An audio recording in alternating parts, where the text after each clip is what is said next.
Welcome back from our extended Thanksgiving break. We lost a class in there, and so we'll try to catch up. Of course, we'll manage to catch up. Our schedule didn't need any major changes to it, but we do have a lot of stuff, on our plate and coming up.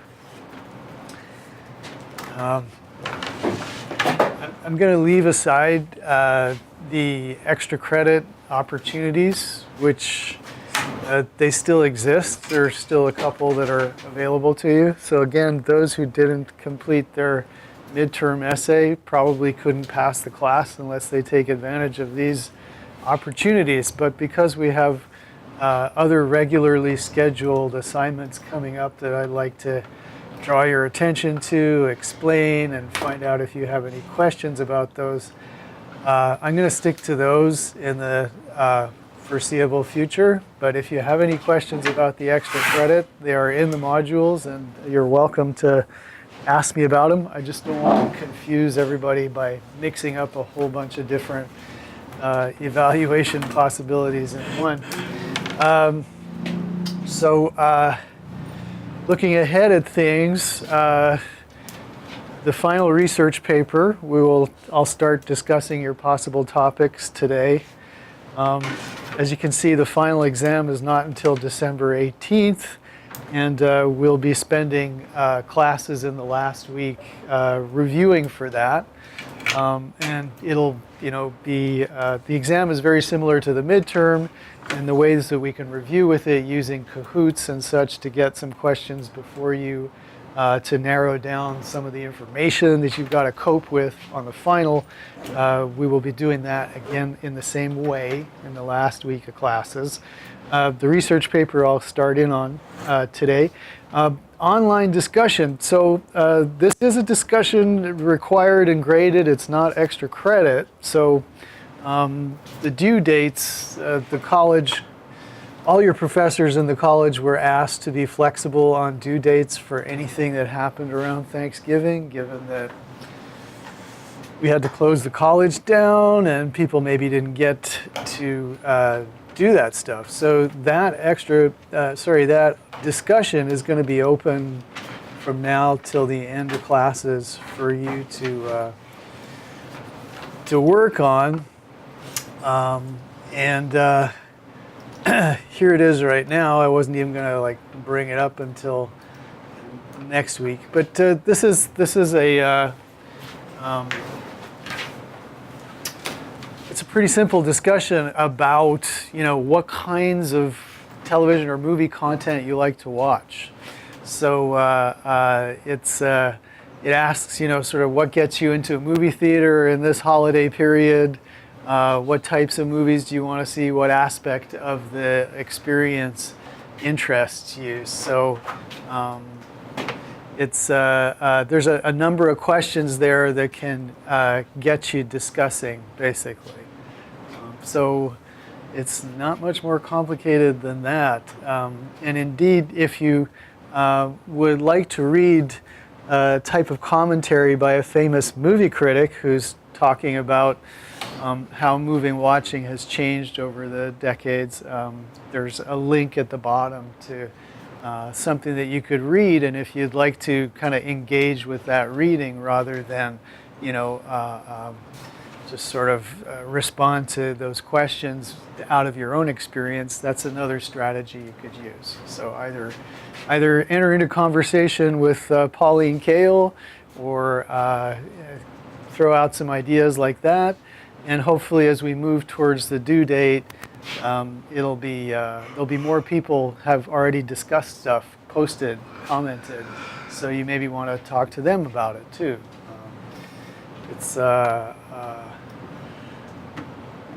And Chow, thank you for breaking the ice, and I see Ramon is also in there, so that's cool. As I said, this is not an extra credit, it's a requirement, so if you miss it, you miss 25 points, which is not a whole lot, but you should do it. it's just a fun way to think about stuff. So. That was the extra credit? Pardon me? Was that the extra credit? That's not extra credit. So as I said, I'm not talking at all about extra credit today. I'm talking about assignments that have to be done, because they're in the syllabus. And like I said, there's that online discussion, and then there's the research paper. And that's all we've got that's required. But as I said, there is extra credit opportunity out there. I just don't want to mix everybody up by talking about it. I can tell that could happen. Okay, so the research essay is the other big chunk here. It's very much like the midterm research essay. Let's see here.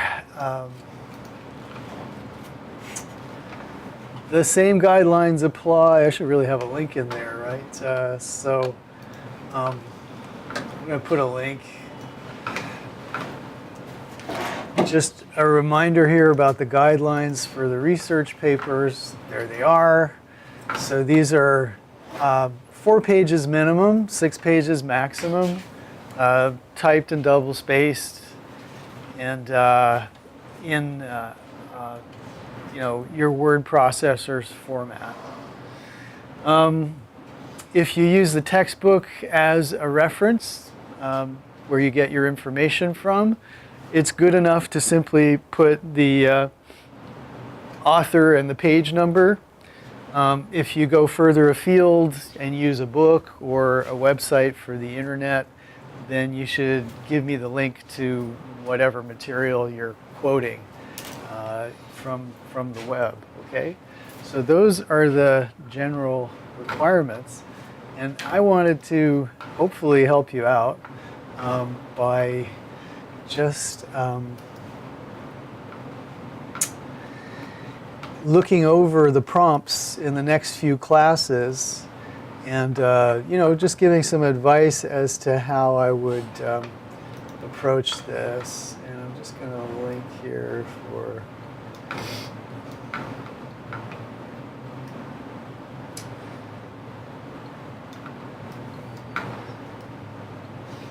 as I said, it could help you to have an actual link here. Thanks, Joe. There you go. Sorry to do this, but it'll help and it may not get done otherwise. There we go. So if you click on that link, you'll see what I just talked about, the general requirements. At least 4 pages, maximum 6. Cite your references. And if it's from the textbook, that's the simplest way to cite.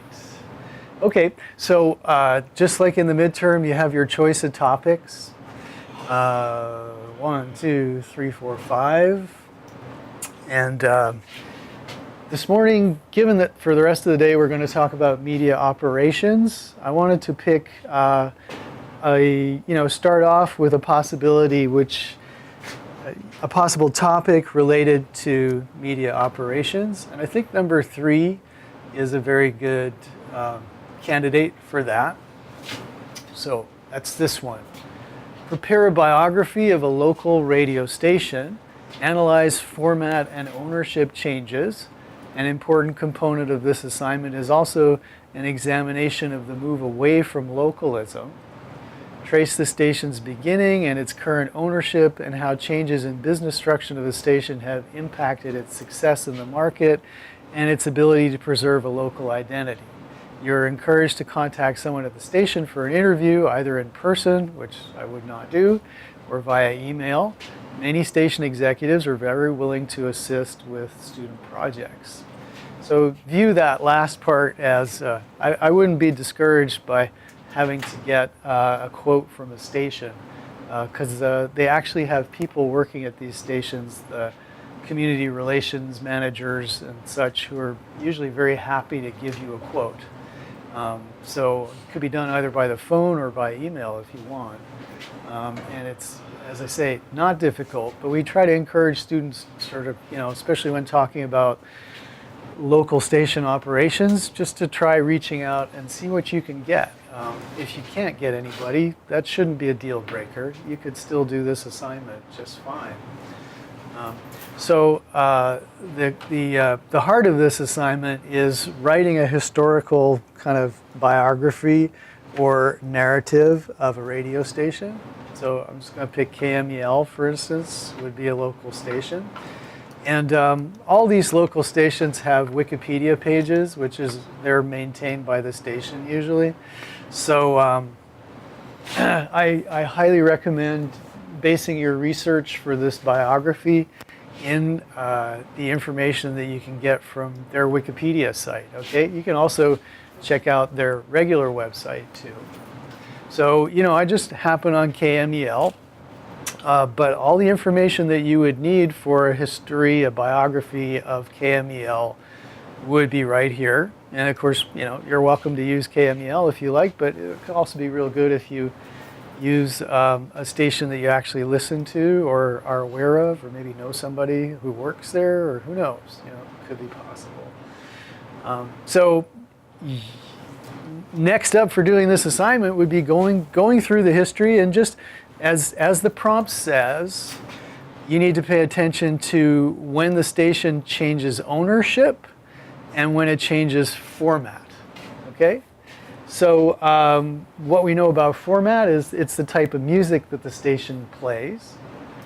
And then what we know about ownership is that the trend in ownership of all media operations has been towards consolidation.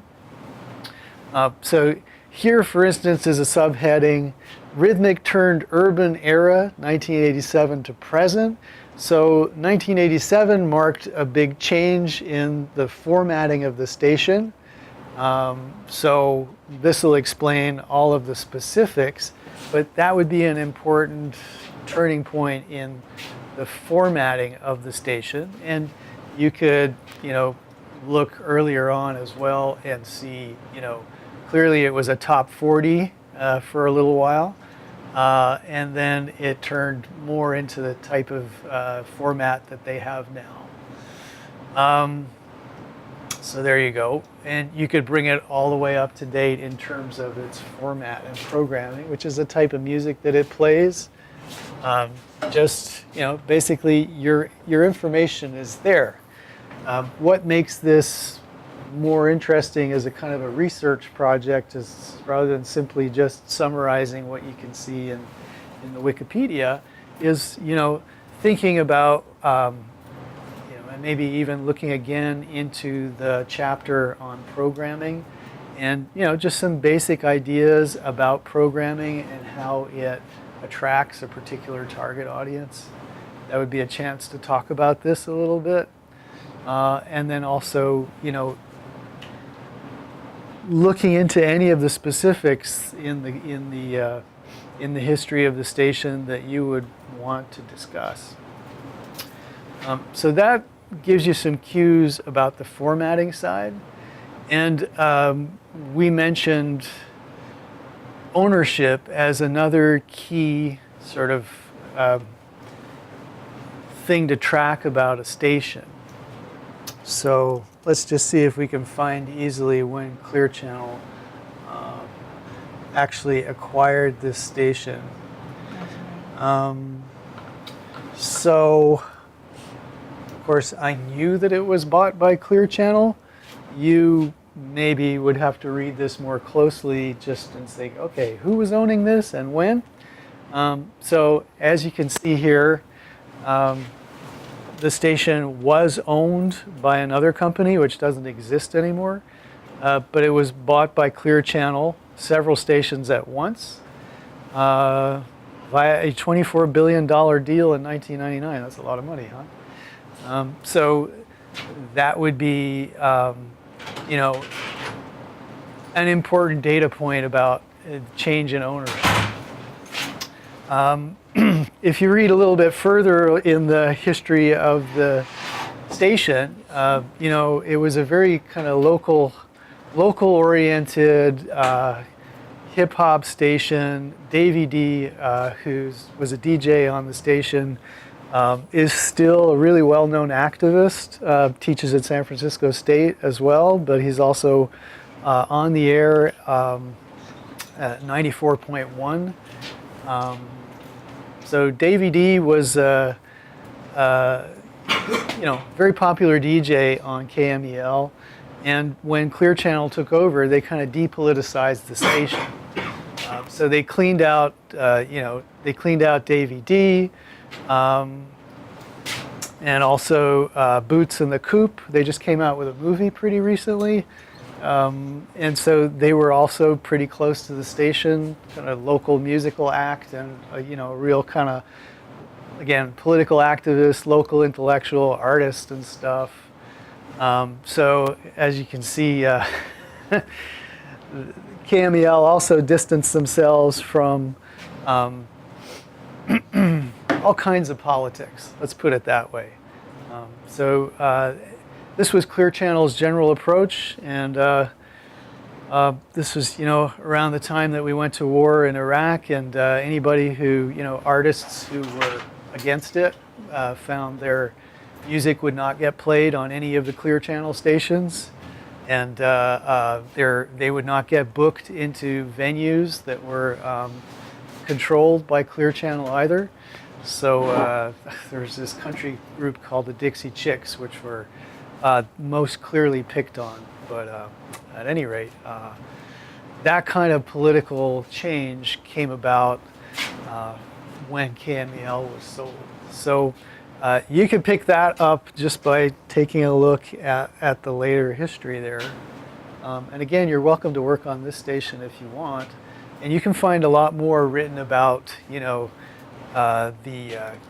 kind of the change in direction that Clear Channel brought to this station, especially, but many others.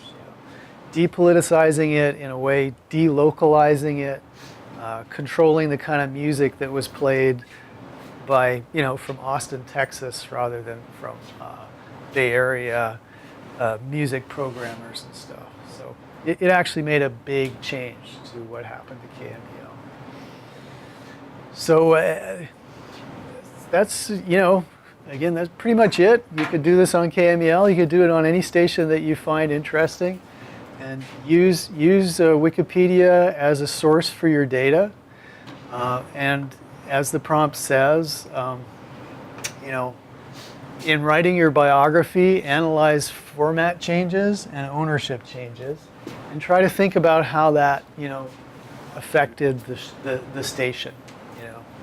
Certainly changing from top 40 to urban music, given that the station, there's basically brings a whole different audience with that format change, and then the ownership change kind of wipes that out. This is in KMEL's situation anyway. So that could be one, and there are many stations in the Bay Area with an equally interesting biography, I guess. So, any questions about this one? And you were encouraged to contact someone at the station for an interview. So for a while it was Jerry Dove who was working there in community relations.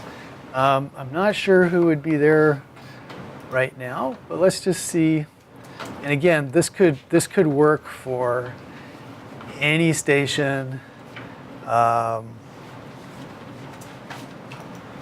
just check it out. This may just be a general contact, but if they list, let's just see. If they list, easiest thing to do, where you don't even have to really look it all up on the website or stuff, is get a hold of their phone number, call reception, just call the general number and say, I'm a student at City College in broadcasting. I would just like to get a quote from somebody at the station about, what's your programming strategy right now, or who's your target audience? How do you think, or even simpler still, what do you think your station does differently than any other station for your audience, or something like that. And you could pose this by email, but people tend to ignore emails. But I've always found, when you call these stations, they'll probably put you in touch with somebody. And typically, like Clear Channel will have somebody whose entire job, albeit for 7 stations, but their entire job is just to communicate with the community, because part of their license with the FCC depends on them doing good for their community. So, they'll organize fashion shows and blood drives, and, they'll bring their DJs out to different events. Well, the person who actually coordinates that at the station, it's also their job to talk to you as a person from the community. So, I don't think they'll hide that if you just call the station. So, and by the way, when I asked Jerry Dove I was asking him about KISQ, which it's a station that is for older people, and I said, well, what does your station do better than anything else? And he says, well, we don't offend anybody. It's kind of like just a nice place to leave your dial. So sort of like, it was the embodiment of the idea that if you don't offend anybody, you'll get a certain audience. So that was what he said. But it could be interesting to find that out. So what we really would like is just for you to kind of connect outside of the classroom with something going on around here. So I would suggest, don't pick a station in New York City or Chicago or something. It's probably better to just stay local. Questions? Okay. So as I said, KMEL could be fine, or if you want to do a biography on another station, that's cool too. And maybe it's good to do one on a station which plays music that you like. Okay, so there are 4 other topics, and next class I can dig into another topic for you. So if you're not here or something, you could always stream or watch the archive if you want to know more about one of the other topics. But we'll try to cover them. We'll try to cover them, one by one in the next couple of classes or so. Okay. Well, cool. All right. So this week's topic basically is station operations, and what chapter is this? Chapter 11. This would be it.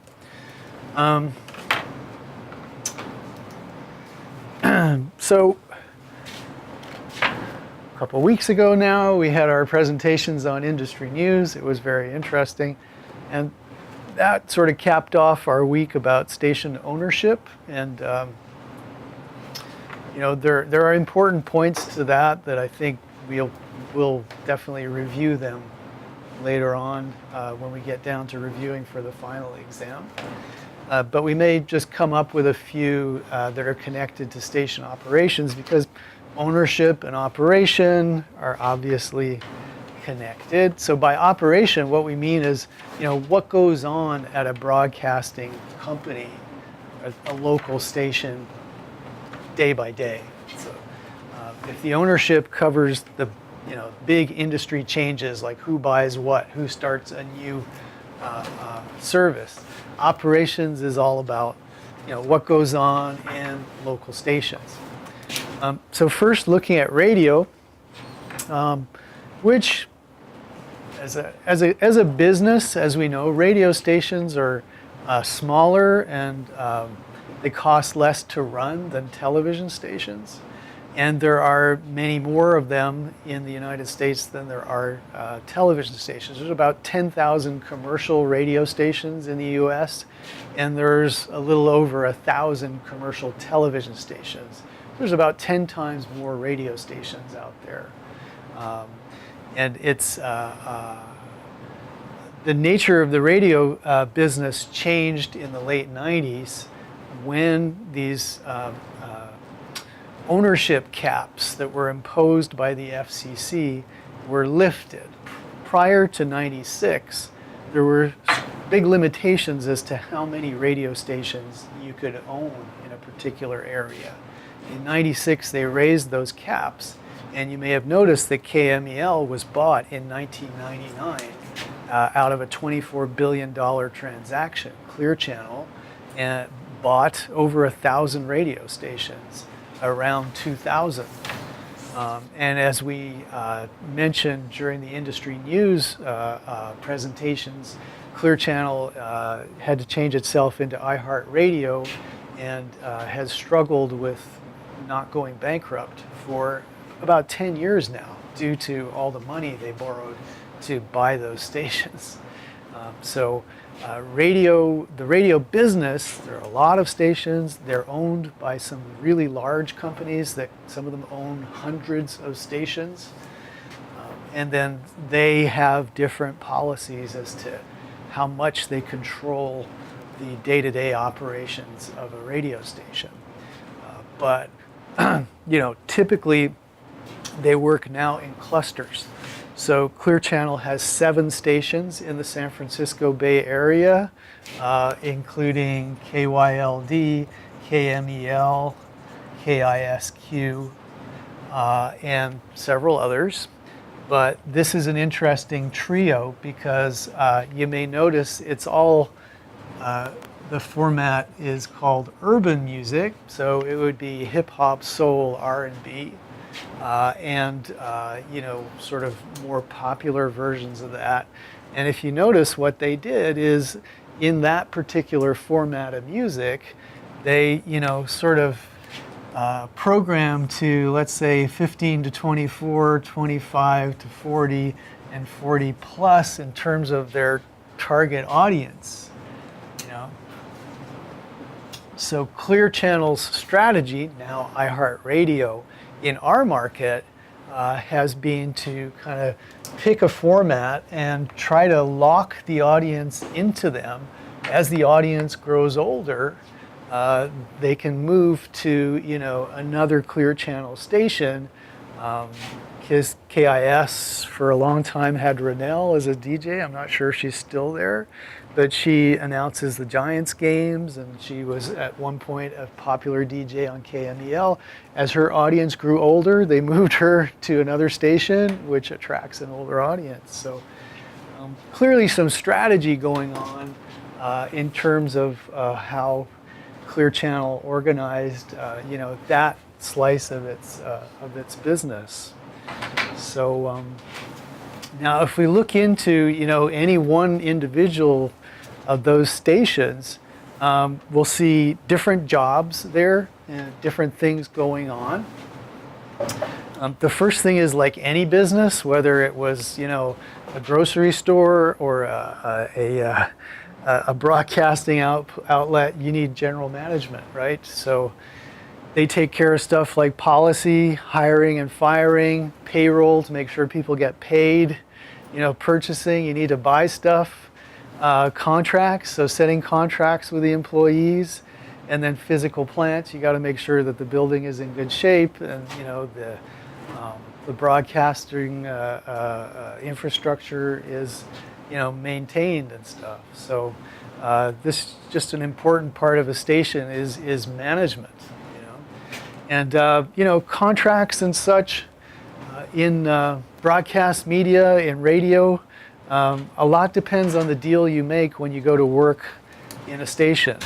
So you would be negotiating basically one-on-one with the general management. There are broadcast unions, several of them, but typically people working in a station work for different unions. There's NABET, which takes care of the engineers. There are a couple of unions which work with the performers, so the DJs, the voice artists, and stuff like that. The physical plant and those may be under another union. So it's all kind of split up. And what I've heard from people going to work in these stations is that you have to go in negotiating right from the start. Like don't go in and kind of take a bad deal right away because you feel like it's my first job or stuff. I mean, they say make sure that you are aware of your value when you go in because you'll get dealt down. You may not have access to the health insurance either to start with. So all of those things are things to think about because you got to, pay for that yourself. What's happened in, now that Clear Channel, for instance, owns 7 stations in the Bay Area, the higher management is probably involved in all of those stations. So there wouldn't just be a general manager at one station. There probably is a cluster manager for the whole group of stations. That's how they saved money by kind of, grouping all the stations together. Engineering, of course, somebody has to take care of the signal, make sure that it is technically correct and reaches the audience. There are very few engineering jobs like this, and it's a very technical discipline. So, you would go and get a university degree in electrical engineering and then specialize into broadcast engineering. More and more, you have to not only know the basics of terrestrial, radio broadcasting, but also you're involved in taking care of all the IT stuff, so the digital side of it. An important part, which maybe is just on the next slide, it's not. The engineer is also responsible for making sure that the station runs in compliance with the FCC license. So each individual station is licensed by the FCC, and it gets its own frequency, of course, but you have to be sure that, for instance, you are not broadcasting beyond the scope of your license. If you're an AM station, you got to make sure you're not, wiping out a signal in another market or something like that. And so an important part of what the engineer does is make sure that the actual broadcast meets the specifications of the FCC license. So it's an important job, but again, there would be one engineer for 7 stations here for iHeartRadio. So there's not an enormous amount of work in that. Production in radio, there may be 1 or 2 people in the 7-station cluster who are trained audio engineers. And then a lot of people who have, basic skills like we would get in BCST 120 here in our department.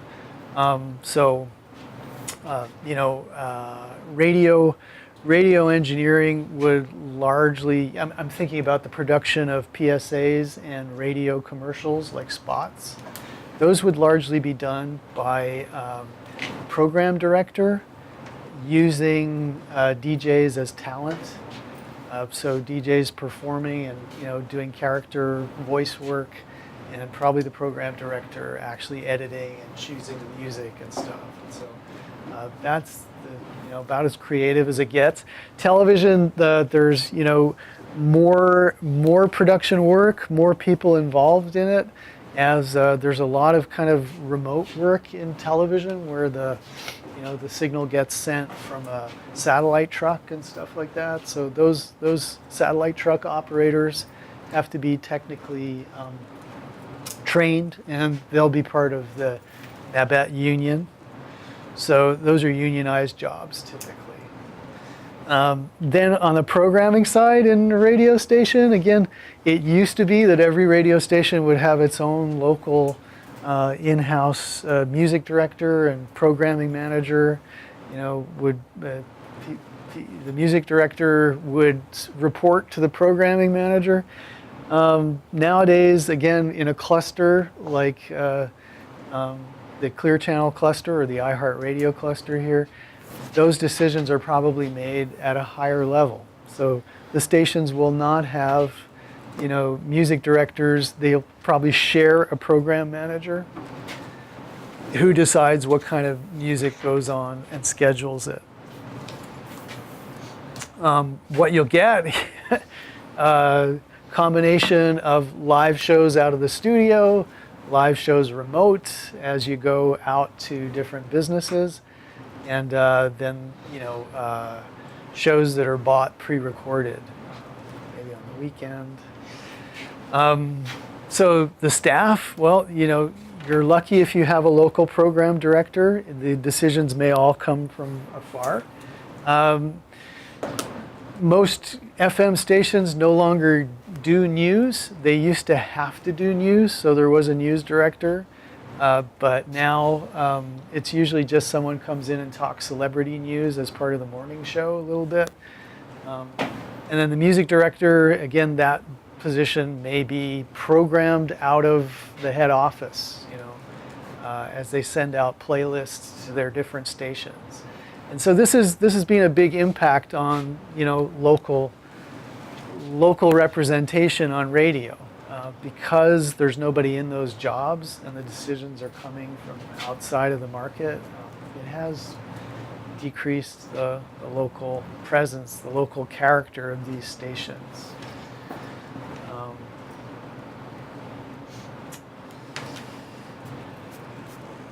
I guess another thing to point out is on the programming side, this is viewed as an expense in a radio or television station.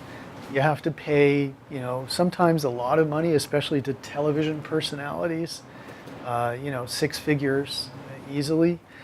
So this is viewed as a cost by the station. It takes away the money that they make.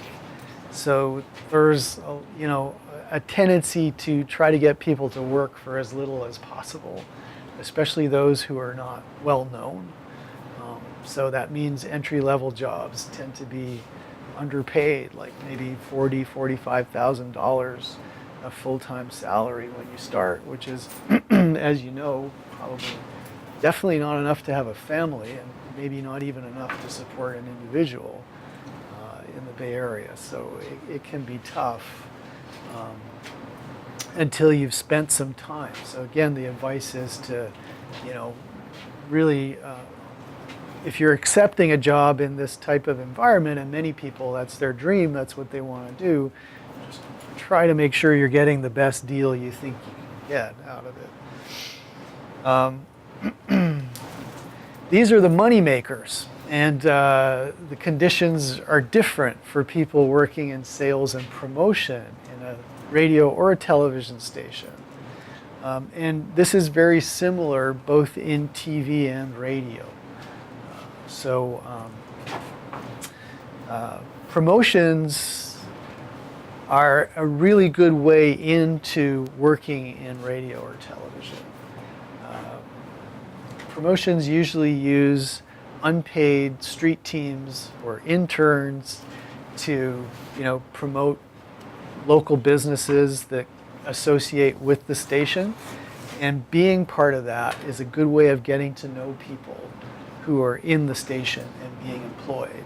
So promotions directors are people that you might want to contact and say, oh, I've got my weekends off and I'm really into broadcasting. Can you, find something for me to do? And they probably will.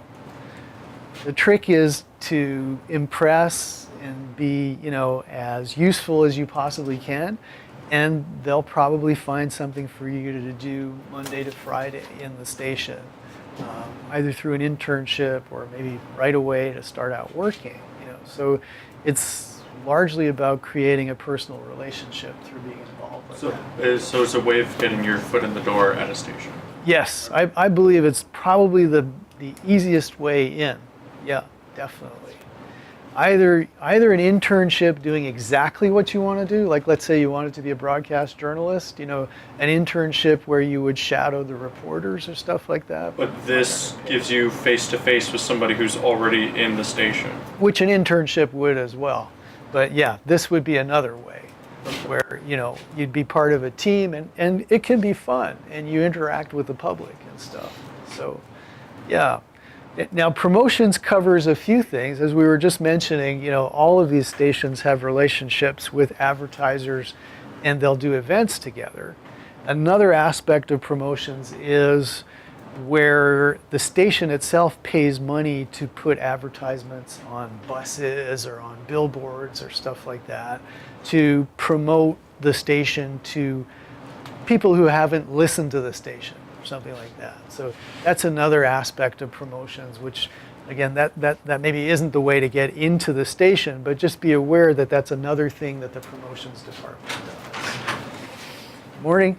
So my friend who used to work in promotions at Clear Channel said that you're the most popular person in the station because you've got all these freebies, you've got tickets to concerts, you've got vouchers for associated fast food restaurants and all that kind of stuff. So you wind up with a lot of stuff to give away in promotions, and you can use that to kind of make people friendly. This is what he was telling me anyway. So promotion's a good way into the station.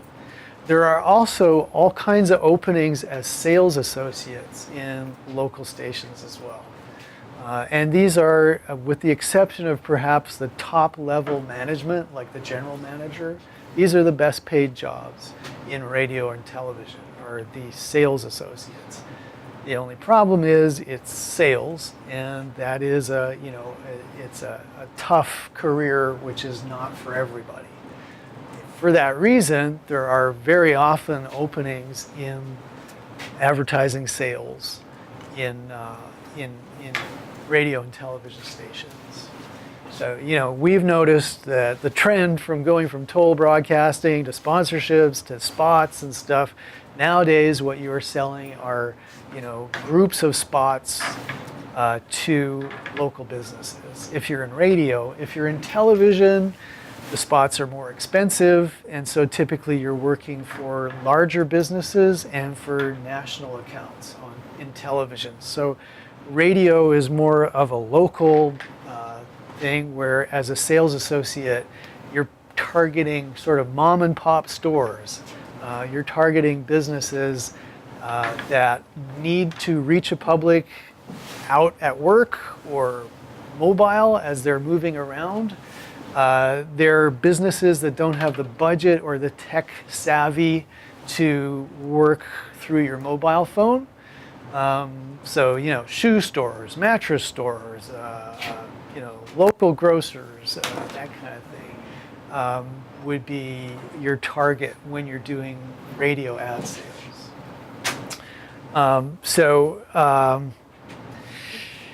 Key position in sales is going to be a sales manager, and under the sales manager will be sales associates who actually do the work.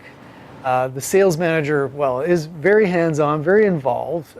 Typically, there are not programs in universities or at community college about how to become a sales associate. The big companies like iHeartRadio actually have training. There was also Univision training, which one of our graduates from this program went to. I think it was in Texas. It was like sort of, 2 weeks, all expenses paid. And he received several job offers in the Southwest afterwards.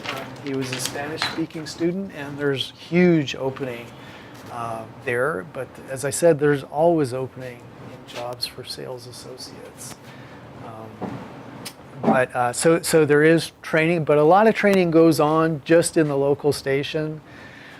They do set quotas. Sometimes they're more or less overt. They may have a big board up, with the monthly sales figures to really shame and motivate salespeople. I've heard of that. I've heard of people stabbing each other in the back, sort of from one cubicle to another, hearing, sort of like a half-closed deal, and, the sales associate leaving, and the one who overheard calling back and saying, yeah, I'd like to close that thing we were talking about, and actually taking the sale away from the other associate. So it's very competitive. It's very competitive. So I knew two grads at San Francisco State, one who worked in local sales like this, and another who was the national sales contact at Entercom. So it was quite a different business. The national sales, all the sales are out of New York. So you sit on the phone all day long and you take orders from, New York's is like, okay, all these spots. So it's very much an administrative position. The local sales associate, it was really kind of like shoe leather, get out there and, look for business type of thing. So for the first 3 months, he was paid $20,000 annual salary over the first 3 months, plus 15% commission on top of that. So the idea is that you start to create business for yourself in the first few months, and then eventually the salary is eliminated and you run simply on commission, 15% of what you sell. There were people there with like 3 kids in elite colleges and Mercedes, and people making $200,000-300,000 salaries based on, or commissions based salary, the way they were doing it. So this is what you're hoping for as you kind of build up your business that way. Had to wear a suit all the time. Was telling me, like, I'm standing in my cubicle all day long cold calling these companies, and they're saying no, or they're saying maybe later or something like that. I'm dressed up in a suit. Why the F am I wearing a suit all day long, until somebody says yes, and instantly running out the door to go with the sales kit, which is created by the sales manager. It's on your laptop, a PowerPoint presentation about the audience with all the rates and stuff like that, and going and for the initial pitch. And when you're a junior sales associate, once you have kind of broken the ice and gone in and they find that somebody's interesting, the sales manager will go and close along with the sales associate. It could be over the phone, but sometimes they'll go back in person. So this is just to make sure that the sales associate has covered everything and managed expectations correctly and stuff, because it's so hard to get a client that you're perhaps willing to promise the moon, but that could be a mistake, because the local business is going to expect to see some return on their investment, and so you have to help them understand, like, it's like we're not going to see a ton of people show up tomorrow. You're going to buy 3 months worth of spots, and we'd like you to track how many people come in the door now, and let's say what's reasonable, maybe 10-15% more 3 months from now. Or if you're targeting particular days or promoting stuff for before the holiday season, you want to help them have some kind of baseline so they can appreciate what this is doing for them. Because otherwise, after 3 months, they'll say, I couldn't see any difference. To hell with that. I gave you $10,000 and it didn't do anything for me, right? So, and you did all that work to prospect and find a client. So you have to help them understand that they're succeeding somehow. And so this is why a sales manager might come in and close in order to make all of that clear and stuff like that. Plus, the sales associate may not work there by the time the schedule has been completed. If you no longer have your little salary and you're trying to subsist, this is hard and stressful. So you might quit.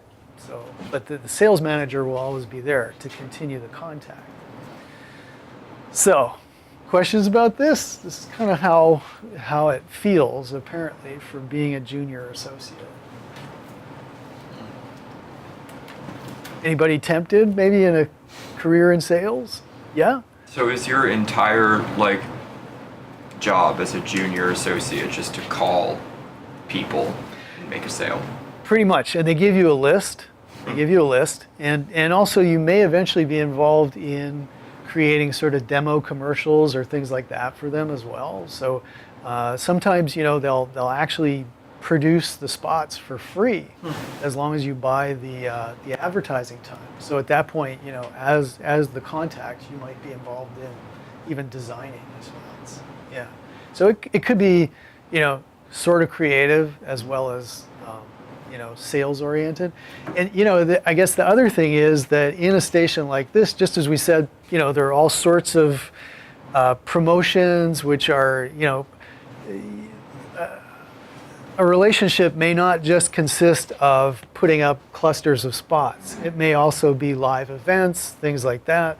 So you may find yourself going out and actually participating in these events, or showing up, talking to the client, meeting the public, stuff like that.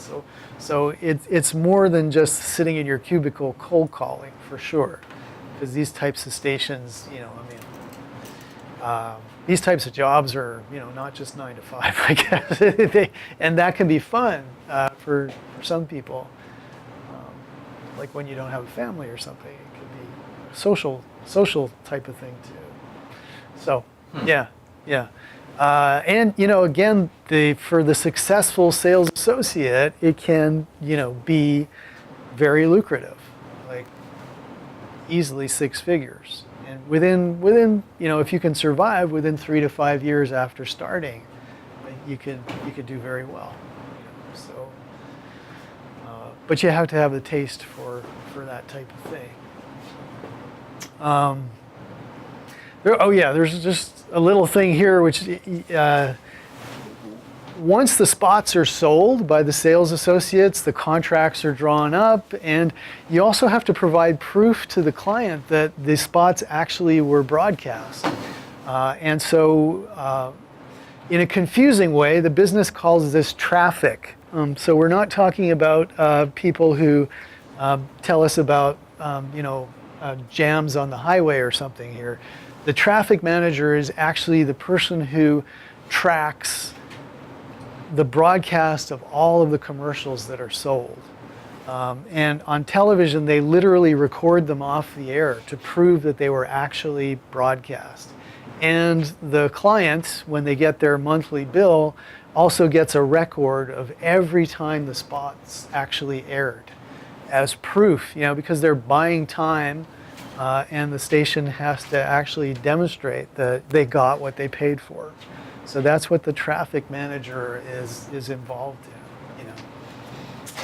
in, And so all of this is linked together in the sense that the sales manager, has second by second data about the inventory, about the number of minutes that they have to sell and when they are and stuff like that. So they sell it, and then afterwards they have to account for the fact that it was actually used and sold.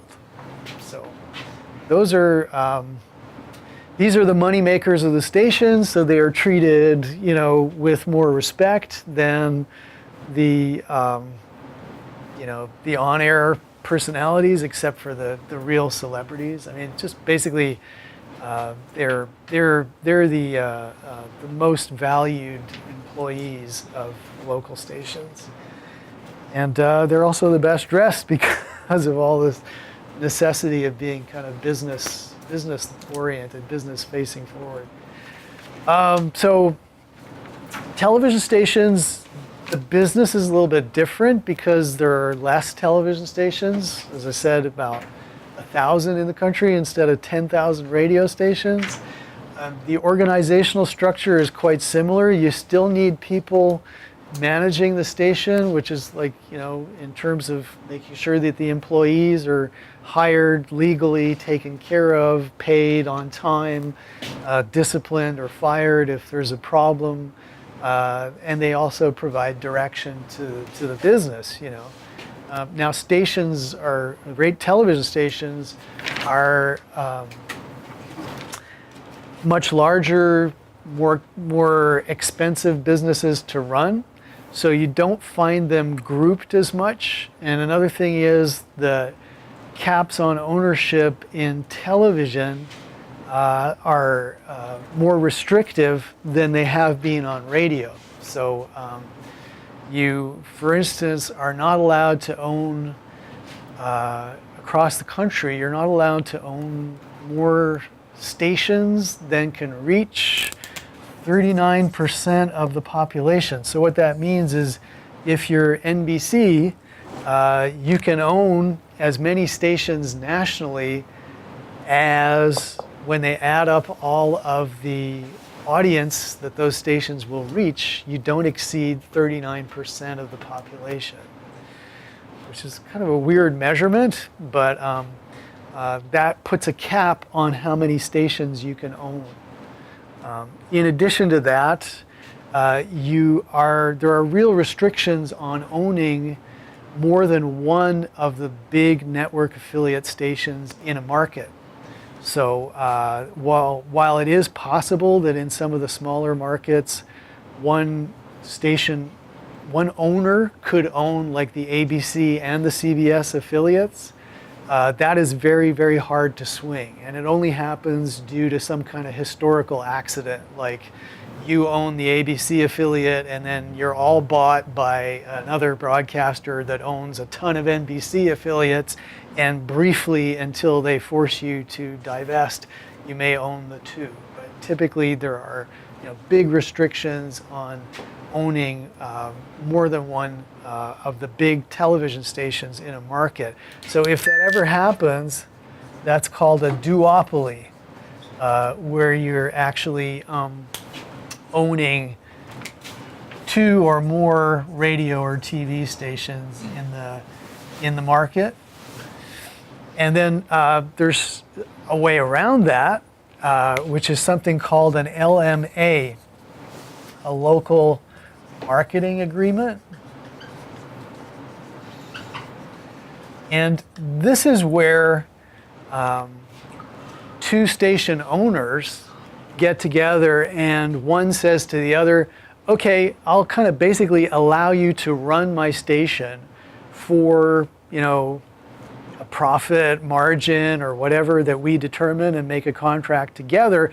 But that means that basically without owning the station, a company could actually use it.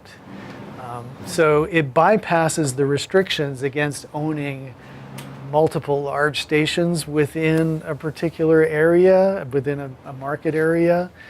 So you make an agreement.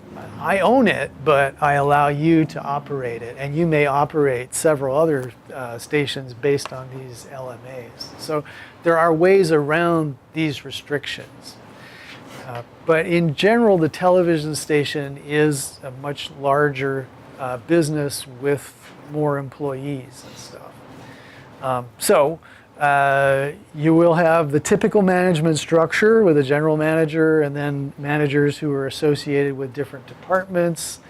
There's more money at work, so you need more accountants, bookkeepers and stuff, human resources, because you have more employees and stuff. You still need engineers. In this case, you'll have not just the broadcast engineer, but you also need operations engineers, people taking care of those satellite trucks, people taking care of the studios and stuff. So there are more people, more technical people involved in a television station. Production, you'll have cinematographers, editors, you'll have broadcast technicians who handle, the different technical aspects of producing a show like the nightly news, for instance. Then you'll have, on the talent side, anchors, hosts. You'll have people just doing voiceovers for stations. I have a friend back home, all she does is she does the voice that comes on to announce something. And I was there over the summer, and she had tons of work. She was super happy. Editors and such. So there's a lot of people in production in television stations. The major product of a local station, a lot of them are going to play network provided content, primetime shows, stuff like that. So a good part of the day of, for instance, Channel 2 in Oakland is going to be devoted to playing Fox network programming. But every station does its own news. So this is a big source of employment. There you go, sort of. A big source of employment at a local station will be, in news production. So the type of thing that they do is generally called ENG, electronic news gathering.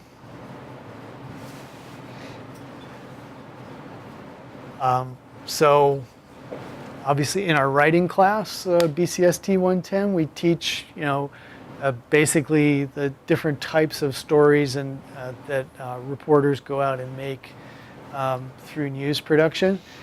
Over the last 20 years, just like in radio, how there's been a consolidation, in television, there has been the elimination of a lot of technical jobs. no longer will you have a separate camera operator and audio technician go out to do a news story. Usually now the reporter will go out all by themselves with a camera, with microphones and stuff, and set up the camera, put the microphones on, and then stand there and do their interview, and then take it all down and go somewhere else. That, for instance, is how they do it at Cron. And I believe at KTVU by now, although there are professional camera operators there who will go out, for instance, for the 10 p.m. live shots with the satellite trucks or stuff like that. They'll go out and do that. So the reporters are more and more required to do their own work. But there are still, unionized camera operator positions to go out in the field. There just are nowhere near as many as there used to be. In the studio, the studio setup, this year we didn't do a visit, but the video production crew went to Cron, I think. The news is typically done from a large studio with multiple cameras. The cameras go through what's called a switcher, which is a device that switches between one camera and the other. You're on the anchors, and then you go to the weather person and such. What we're seeing is that the technology for the switcher has advanced so much that where you used to have 6 people doing a nightly broadcast can now be done by one person.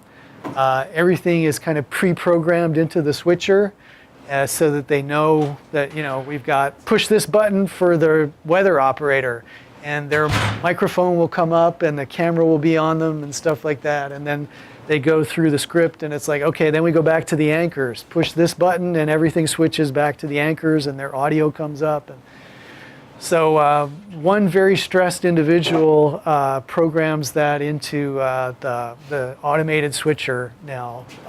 When we went to KTVU, he was there doing it for the 6 o'clock broadcast. He was like just pretty pumped, not unhappy, but just clearly very just had to really work at it. So that's what he was doing. So generally there's been a reduction of positions that used to exist in these stations. The camera operators in studio have been somewhat replaced by robotic cameras now that can be controlled, again, from the control room. So usually there's a union requirement that there be one human camera operator on set just in case the robots go crazy. So that's what I've been seeing when we've been out on field trips now. It's like most of the cameras controlled robotically, but at least one operator there. So there are still jobs there, just kind of somewhat reduced. And they would all revolve around the local produced programming, which is usually news and current affairs. They may have, a couple of, Travel by the Bay or something like that, which is, those kind of shows exist because you can, you can make contact with, a hotel chain or fancy restaurant or something like that, and you can feature them on that locally produced show, which is done by your news camera operators and your, kind of local new announcers who, maybe are willing to spend their weekend doing something like that because it's more interesting. So you can put that kind of show together with the personnel you already have. You can work with local businesses, offer them visibility, and eventually they may be buying advertising on your station. So it's kind of like developing a relationship with a lot of businesses that way. And it's cheap to produce. You don't pay when you go to the restaurant and feature their food or their recipe or whatever. So you'll see a lot of those types of shows, they grow out of stations trying to make a connection with advertisers and stuff. They're cheap to do. So that's why they exist. programming. So if you're a program director at a local TV station like a KTVU, you know that most of your material comes from the network, the Fox network at this point. You know that you've got to buy some syndicated programming to fill in. So if you're KTVU, your news starts at 10, goes till 11. You need to buy something that'll run from 11 till later. So you're buying syndicated programming. Your news is your self-produced programming. And your primetime stuff is your network supplied programming. So basically organizing all of that and making sure that you can buy that syndicated programming in the budget envelope that you have and stuff like that. That's all a very important part of the program director's job, and watching the costs of, for instance, all the locally produced public affairs and news programs. You got to watch out for all of that. And under the program director, the news director is, taking care of that all important production of news. And an important part of this as well is that during the time that you are showing network supplied programs, you are splitting the advertising revenue with the network. When you're showing news, you keep all of that money. So this is by far the most profitable time period for the local station. So you're not doing it because you want to inform the world. You're doing it because you make 100% of the profit during that time period. So that's an important caveat, I guess. In the television station, you again have this kind of profit center, the sales and promotions. Promotions is very similar. Again, because it's a bigger business and the people tend to be, we even saw this with the people from Cron who visited us, it's very visually enhanced, they dress really well, they're very charismatic people, they're very positive and up people, and the whole kind of feeling around a television station is much less laid back, much more kind of ambitious and show busy and that type of thing. So the kinds of promotions that they will, they'll be looking for prestige promotions. They will not go out for, a high school bake-off or something like that. They'll stick to larger events, which is nothing to say nothing against the smaller events. It's just that they don't do those types of things. You'll have a much bigger contingent working on coordinating national sales because television is a much more kind of national sales type of business. It's more expensive to buy spots, so only larger businesses and manufacturers use television like that. And as a local affiliate, again, a lot of this business will come to you through the network. Like, even as they beam you the programs, the spots are already inserted by the network. You get, for instance, spots at the half hour and the hour, and the network fills in all the other spots in the shows. So you know that you're selling basically stuff around 10 p.m. or something, or 10:30. They've sold it all the other stuff. So, and then you have deals with media buyers and such, so that they'll call you up and say, okay, our client wants to do the entire, Northwest, and we want to buy, 2,000 minutes here. And you'll make a deal that way. So that's, again, largely on the phone. And so there's less kind of prospecting, walking around to local businesses, and there's more of that type of sales work there. And it is, glitzier, basically. Sales is often the quickest path to upper management. So let's just end on that today, which is the idea that general managers at any of these stations, they are never like the successful DJ or morning person. They are the successful salespeople who eventually move up to those management positions.